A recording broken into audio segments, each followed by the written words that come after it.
आगे बढ़ते हैं। पीएम मोदी 23 सितंबर को वाराणसी आएंगे। पीएम मोदी अपने संसदीय क्षेत्र वाराणसी में 4 घंटा रहेंगे और 1600 करोड़ रुपए की योजनाओं की सौगात देंगे। पीएम मोदी यहां पर पूर्वांचल के सबसे बड़े इंटरनेशनल क्रिकेट स्टेडियम का शिलान्यास करेंगे और यह स्टेडियम 400 करोड़ की लागत से बनेगा। इसके अलावा पीएम मोदी 16 अटल आवासीय स्कूलों का लोकार्पण करेंगे। तो 23 सितंबर को प्रधानमंत्री मोदी का वाराणसी दौरा है। क्रिकेट स्टेडियम का पीएम शिलान्यास करेंगे। 400 करोड़ की लागत से यह स्टेडियम काशी में बनने जा रहा है। इसके अलावा 16 अटल आवासीय स्कूलों का उद्घाटन होगा। 4 घंटे तक काशी में ही रहेंगे प्रधानमंत्री मोदी।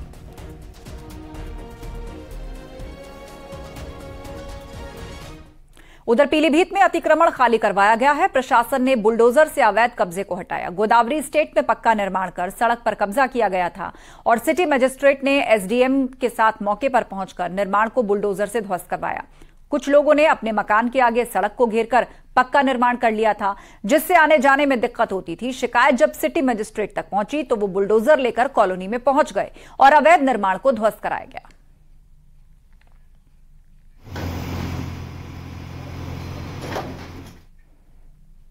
और कानपुर में शॉर्ट सर्किट से बिल्डिंग में आग लग गई। घटना बेकनगंज थाने की है। मौके पर दमकल की गाड़ियां पहुंची। तस्वीर आपको दिखा रहे हैं कानपुर की यह घटना, जहां पर आग लगने से हड़कंप मच गया। फायर ब्रिगेड कर्मी इस आग को बुझा रहे हैं। आसपास भीड़ लगी हुई है और लोग देख रहे हैं कि किस तरह से इस आग की जो लपटें हैं वो बिल्डिंग के बाहर तक आती हुई दिखाई दे रही हैं।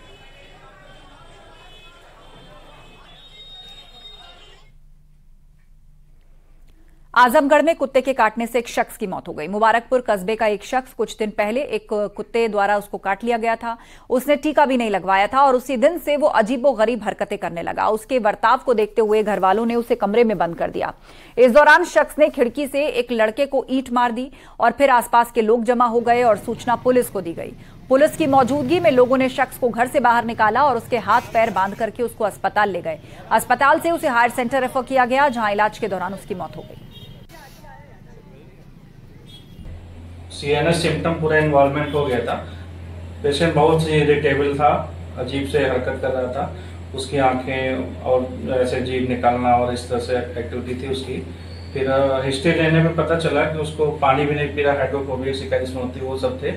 और हिस्ट्री लेने पता चला, परिजनों ने बताया कि इसको कुत्ते ने काटा था और इसके बाद इन्होंने टीका भी नहीं लगवाया था। तो ऐसी हिस्ट्री बताई तो मोस्ट कॉमन यही लग रहा था कि इसको रेबीज एन्सेफेलाइटिस हुआ है। सीतापुर से खबर है। 3 दिन की रेड में अहम जानकारी मिली है। जौहर विश्वविद्यालय के खाते में भेजी गई थी रकम। 1000 करोड़ की रकम भेजी गई थी। सीतापुर से 40% रकम खाते में भेजी गई। नेता समेत कई ठेकेदारों ने पैसा दिया था और पैसा भेजने वालों की लिस्ट बनी है। सूत्रों के हवाले से यह खबर सामने आई है। जैदी के बेटे के इशारे पर यह पूरा लेन देन हुआ है। तो जैदी के बेटे के इशारे पर लेन देन हुआ। सीतापुर से 40% रकम अकाउंट में भेजी गई।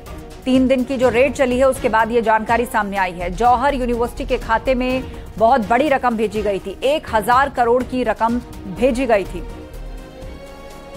सीतापुर से 40% रकम खाते में भेजी गई, यानी जो 1000 करोड़ ट्रांसफर हुआ है वो 40% ही है जो अकाउंट के अंदर भेजा गया। जैदी के बेटे के इशारे पर यह लेन देन किया गया और पैसा भेजने वालों की लिस्ट भी बनी है। आपको बता दें, आजम खान, उनके करीबियों और जौहर यूनिवर्सिटी से जुड़े हुए तमाम लोगों पर इन दिनों आईटी की रेड पड़ी है। 3 दिन चली इस रेड के बाद यह जानकारी सामने आई है।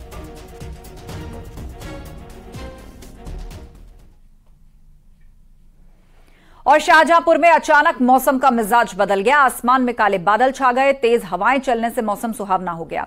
तापमान गिरने से लोगों को गर्मी से राहत मिली है। मौसम वैज्ञानिकों की माने तो अभी 2 दिन ऐसा ही मौसम रहने की संभावना जताई जा रही है।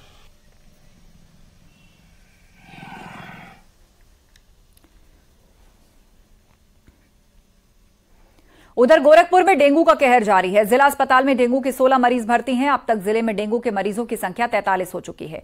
डेंगू को लेकर स्वास्थ्य विभाग भी अलर्ट है। जिला अस्पताल में स्पेशल डेंगू वार्ड बनाया गया है, जहां मरीजों का इलाज चल रहा है। पैरामेडिकल स्टाफ की 24 घंटे ड्यूटी लगाई जा रही है। हमारे यहाँ जिला अस्पताल में डेंगू के मरीजों की विशेष देखरेख के लिए जो हमारे यहाँ स्पेशल वार्ड हुआ करता था, उसे डेंगू वार्ड के रूप में कन्वर्ट कर दिया गया है और मरीजों के लिए पर्याप्त दवा की व्यवस्था है, सबके लिए मच्छरदानी है और वहाँ पे स्टाफ की ड्यूटी 24 घंटे लगा दी गई है और किसी चीज़ की कमी नहीं है। इस समय हमारे यहाँ डेंगू वार्ड में करीब 16 मरीज भर्ती हैं। जो मरीजों का सुधार हो रहा है उसे हम लोग डिस्चार्ज भी कर रहे हैं। मथुरा में खाद्य विभाग लगातार एक्शन मोड में है। लक्ष्मी नगर इलाके में घी बनाने वाली फैक्ट्री पर छापा मारा गया। नकली के शक में घी के 85 टिन जब्त कर सैंपल्स जांच के लिए भेजे गए।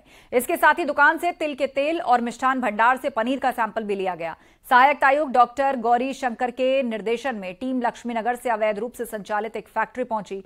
फर्म मालिक मौके पर कोई लाइसेंस नहीं दिखा सके और इन निरीक्षण के दौरान पाया गया कि घी का निर्माण और पैकिंग मानकों को ताक पर रखकर की जा रही थी।